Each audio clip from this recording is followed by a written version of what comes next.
क्या आपने उस देश के बारे में सुना है जहां मछली पालन के जरिए खेती की जाती है? या फिर क्या आप ऐसे त्योहार के बारे में जानते हैं जिसमें सबसे ज्यादा कीड़ों को इकट्ठा करने पर विजेता की घोषणा की जाती है? क्या आप उस देश के बारे में जानते हैं जहां बिल्ली का मांस खाने का त्योहार मनाया जाता है? अगर नहीं, तो इस वीडियो को आखिर तक जरूर देखें। फैक्ट नंबर 1, इंसान अक्सर अपने पार्टनर को प्रपोज करने के लिए रिंग या गुलाब के फूल का इस्तेमाल करते हैं, लेकिन क्या आप जानते हैं कि इसी तरह की हरकत जानवर भी करते हैं? जी हाँ, पेंगुइन एक ऐसा जीव है जो अपने पार्टनर को प्रपोज करने के लिए इंसानों की तरह गिफ्ट देता है। जब मेल पेंगुइन अपने लिए पार्टनर का चुनाव करते हैं तो वो मादा पेंगुइन को सबसे स्मूथ और गोलाकार पत्थर देने की कोशिश करते हैं। ऐसे में अगर मादा पेंगुइन को पत्थर की बनावट पसंद आती है तो वो उसे अपने घोंसले में रख लेती है। ऐसा करने से नर और मादा एक दूसरे के साथ रहने लगते हैं, जैसे उन्होंने एक दूसरे के साथ शादी कर ली हो। लेकिन अगर मादा को पत्थर पसंद नहीं आता है तो उसे फेंक देती है और नर अपने लिए नए पार्टनर की तलाश में जुट जाता है। फैक्ट नंबर 2, दुनिया भर के देशों में पैदल चलने या रोड क्रॉस करने के लिए फुट ओवर ब्रिज और सबवे बनाए जाते हैं, लेकिन क्या आपने कभी ऐसे ब्रिज के बारे में सुना है जिसे गिलहरी की सुविधा के लिए बनाया गया हो? जी हाँ, आपने बिल्कुल सही सुना। नीदरलैंड के द हेग नामक शहर में हाईवे के बीच एक अनोखे ब्रिज का निर्माण किया गया है। इस ब्रिज को मुख्य रूप से गिलहरी के लिए बनाया गया है ताकि हाईवे पार करते समय उन्हें किसी तरह का नुकसान ना हो। आपको जानकर हैरानी होगी कि गिलहरी वाले इस ब्रिज को बनाने में 1 करोड़ 8 लाख रुपए का खर्च आया था। हालांकि वो बात अलग है कि गिलहरी इस ब्रिज का इस्तेमाल ना के बराबर करती हैं। शायद गिलहरी को इस बात की समझ ही नहीं है कि इंसान ने उसकी सुविधा के लिए ब्रिज का निर्माण किया है, इसलिए 8 साल पहले बना ये ब्रिज अब पर्यटकों के लिए आकर्षण का केंद्र बन चुका है। फैक्ट नंबर 3, कई देशों में बिल्ली को पालतू जानवर के रूप में घर पर पाला जाता है। वहीं कुछ देशों में बिल्ली को शुभ और अशुभ चीजों से जोड़कर देखा जाता है। लेकिन पेरू एक ऐसा देश है जहां बिल्ली को लेकर एक बहुत ही अनोखे और अजीबोगरीब त्योहार का आयोजन किया जाता है। इस देश में हर साल कैट फूड फेस्टिवल मनाया जाता है, जिसमें बिल्लियों को स्वादिष्ट खाना नहीं परोसा जाता है बल्कि बिल्ली के मांस को भोजन के रूप में खाया जाता है। जी हाँ, आपने बिल्कुल सही सुना। पेरू के दक्षिणी लीमा में कैट फूड फेस्टिवल बहुत ही धूमधाम से मनाया जाता है। इस दौरान लोग बिल्ली के मांस को आग में पकाकर उसका सेवन करते हैं, क्योंकि यहाँ के लोगों का मानना है कि बिल्ली का मांस स्वास्थ्य के लिए फायदेमंद साबित होता है। यही वजह है कि दक्षिणी लीमा में इस त्योहार को सेलिब्रेट करने के लिए बड़े पैमाने में बिल्लियों का शिकार किया जाता है और फिर उनके मांस को खाने लायक तैयार किया जाता है। हालांकि मांस खाने के लिए किसी भी व्यक्ति के साथ जबरदस्ती नहीं की जाती है, हर कोई अपनी इच्छा से ही इस मीट का सेवन करता है। फैक्ट नंबर 4, यूं तो एनिमल किंगडम में एक से बढ़कर एक खूबसूरत और अद्भुत जीव मौजूद हैं, लेकिन क्या आपने कभी उस मछली के बारे में सुना है जो पारदर्शी अंडे देने के लिए जानी जाती है? अगर नहीं, तो हम आपको बता दें कि शार्क एक ऐसी मछली है जो पारदर्शी अंडे देती है। जी हाँ, आपने बिल्कुल सही सुना। समुद्र में मौजूद लगभग 30% शार्क बच्चों के रूप में अंडे देती हैं, लेकिन शार्क के ये अंडे पीले रंग की झिल्ली जैसे दिखाई देते हैं जो बिल्कुल पारदर्शी होता है। इस पारदर्शी अंडे के अंदर शार्क के नन्हे से बच्चे को आसानी से देखा जा सकता है, जो आकार में बेहद छोटा और क्यूट होता है। शार्क के अंडे देखने में दूसरे अंडों की तरह ही होते हैं, बस इनकी बनावट पारदर्शी और झिल्लीदार होती है। हालांकि शार्क की सभी प्रजातियां अंडे नहीं देती हैं, इसलिए इस तरह के पारदर्शी अंडे देखने का मौका बहुत ही कम लोगों को मिलता है। फैक्ट नंबर 5, पोलर बियर धरती के सबसे खतरनाक और मांसाहारी जीवों में से एक है, जो भूख लगने की स्थिति में अपनी प्रजाति के जीवों का शिकार करने से भी पीछे नहीं हटता है। ऐसे में अगर इस खूंखार जीव के लीवर का सेवन इंसान करता है तो उसकी मौत होना तय है। दरअसल पोलर बियर के लीवर में विटामिन ए की मात्रा बहुत ज्यादा होती है, जो पानी के साथ आसानी से नहीं घुलता है। ऐसे में अगर इंसान उस लीवर का सेवन करता है तो उसकी बॉडी में ढेर सारी मात्रा में विटामिन ए जमा हो जाता है, जो आसानी से शरीर से बाहर नहीं निकलता है और लीवर में जमने लगता है, जिसकी वजह से लीवर फेल होने से इंसान की मौत हो जाती है। आपको ये जानकर हैरानी होगी कि अगर पोलर बियर के पूरे लीवर का सेवन किया जाता है तो उसमें 52 वयस्क लोगों को मौत के घाट उतारने जितना विटामिन ए मौजूद होता है। इस बात से आप समझ सकते हैं कि पोलर बियर का लीवर इंसान के लिए कितना खतरनाक साबित हो सकता है। इसलिए किसी भी चीज का सेवन करने से पहले उसके बारे में जानकारी जरूर इकट्ठा कर ले।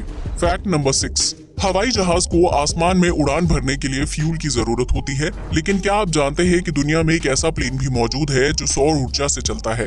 इस अद्भुत हवाई जहाज को स्विट्जरलैंड द्वारा बनाया गया था, जिसने साल 2014 में पेयर्न हवाई अड्डे से अपनी पहली सफल उड़ान भरी थी। इस हवाई जहाज को सोलर इम्पल्स 2 व्हीकल कहा जाता है, जिसके विंग्स में कार्बन फाइबर लगा हुआ है। ये हवाई जहाज बोइंग 747 विमान की तुलना में काफी बड़ा है, जिसमें 17,000 सौर बैटरियां लगी हुई हैं।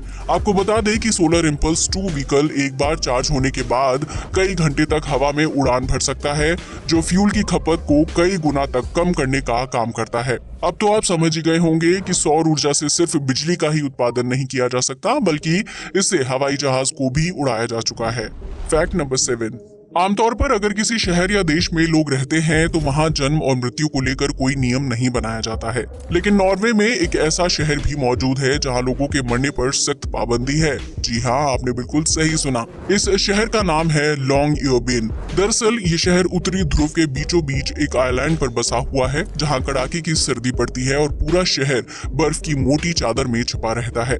यही वजह है कि इस शहर में लोगों के मरने पर पाबंदी है, क्योंकि यहाँ मृत्यु के बाद उनके शव को दफनाने के लिए पर्याप्त जगह नहीं है। ठंड और बर्फ की वजह से जमीन में दफन की गई लाशें मिट्टी के साथ अच्छी तरह से मिलकर नष्ट नहीं हो पाती हैं, जिसकी वजह से नए शवों को दफनाने के लिए जगह ही मौजूद नहीं है। यही वजह है कि लॉन्गयोर्बेन में लोगों का मरना गैर कानूनी है, जबकि इस शहर में 2000 से ज्यादा लोगों की आबादी निवास करती है। इस शहर में आज से 70 साल पहले दफन की गई लाशें भी जस के तस मौजूद हैं। यही वजह है कि लोग उन लाशों की जगह पर नए शव दफन नहीं कर पाते हैं। इसलिए लॉन्गयोर्बेन में एकमात्र कब्रिस्तान मौजूद है जहां अब किसी का अंतिम संस्कार नहीं होता है। जब कोई व्यक्ति बीमार पड़ता है या फिर वो मरने वाला होता है तो वो लॉन्गयोर्बेन शहर से बाहर चला जाता है। यही वजह है कि इस शहर में ना तो कोई मरता है और ना ही किसी का अंतिम संस्कार किया जाता है, क्योंकि ज्यादा सर्दी की वजह से डेड बॉडी नष्ट नहीं होती है। Fact number 8। आज तक आपने पानी के ऊपर मौजूद एक से बढ़कर एक खूबसूरत और आकर्षक ब्रिज देखे होंगे, जो एक शहर से दूसरे शहर या किनारे को जोड़ने का काम करते हैं। लेकिन क्या आपने एक ऐसे पुल के बारे में सुना है जो पानी के अंदर मौजूद है? अगर नहीं, तो हम आपको बता दें कि स्वीडन और डेनमार्क के बीच मौजूद इस अद्भुत पुल को ऑर्सन ब्रिज के नाम से जाना जाता है, जो आधा पानी के ऊपर मौजूद है और आधा पानी के अंदर। ये पुल स्वीडन को डेनमार्क की राजधानी कोपेनहेगन शहर से जोड़ता है, जो समुद्र के अंदर सुरंग के रूप में बना हुआ है। 4 किलोमीटर लंबे इस सुरंग नुमा पुल को देखने के लिए दुनिया भर के पर्यटक स्वीडन और डेनमार्क पहुंचते हैं, जो इंजीनियरिंग की अद्भुत मिसाल पेश करता है। ऑर्सन ब्रिज पर गाड़ी चलाने का अलग ही मजा है, जिसका लुत्फ उठाने के लिए सैकड़ों लोग यहाँ आते हैं। Fact number 9। ये तो हम सभी जानते हैं कि दुनिया भर में कई तरह के त्योहार मनाए जाते हैं, जिनमें से कुछ बहुत ही नॉर्मल होते हैं, जबकि कुछ त्योहार बहुत ही अजीबोगरीब होते हैं।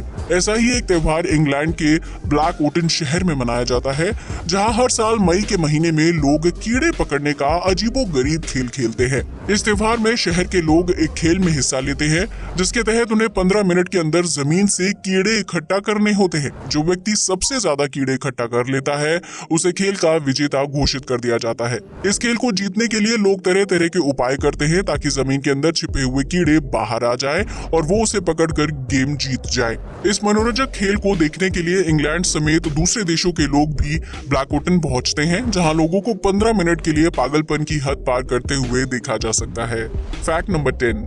यूं तो आपने धान, गेहूं और दालों की खेती के बारे में सुना होगा, लेकिन क्या आपने कभी मछलियों की विशेष खेती के बारे में सुना है? अगर नहीं, तो आज हम आपको मछली की विशेष खेती के बारे में बताने जा रहे हैं, जो मुख्य रूप से इंडोनेशिया में की जाती है। इस देश के किसान अपने खेतों में फसल उगाने के साथ साथ मछली पालन भी करते हैं, जिसकी वजह से इनके खेतों में ढेर सारी मछलियां देखने को मिलती है।